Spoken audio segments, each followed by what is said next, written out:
was the most excruciating agony you can possibly imagine. My first thought was, God, take me instead. Please take me instead.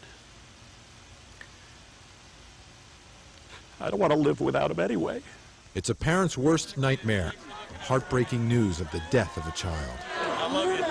Thank you. And for Muriel and Bill Elliott, that nightmare became a frightening reality on July 22nd, 2000. I opened the door and said, you know, where's John? And they said, John didn't make it. And just numbness comes over you, and all I could do was just scream. I heard a scream. I knew instantly what had happened. And my first thought was, my God, my son is dead.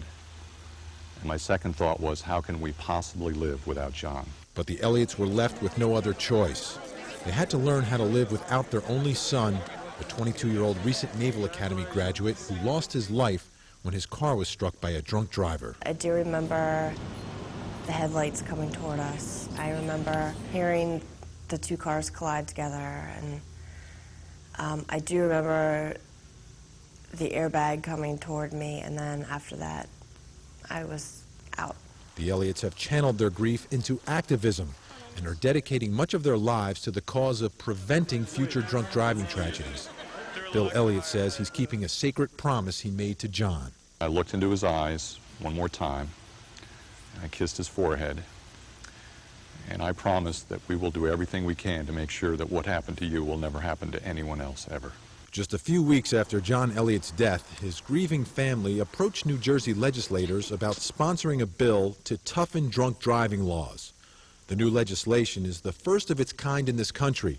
It requires police to impound the cars of those charged with DWI for a period of 12 hours and to issue responsibility warnings to those taking custody of the DWI offenders.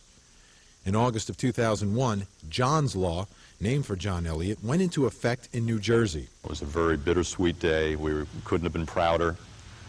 We couldn't have missed our son more, but we knew that that law was going to save lives, and we believe it has. The Elliots didn't stop with John's Law. They have also established the HERO campaign, promoting the role of designated drivers, and they have encouraged bars to cooperate.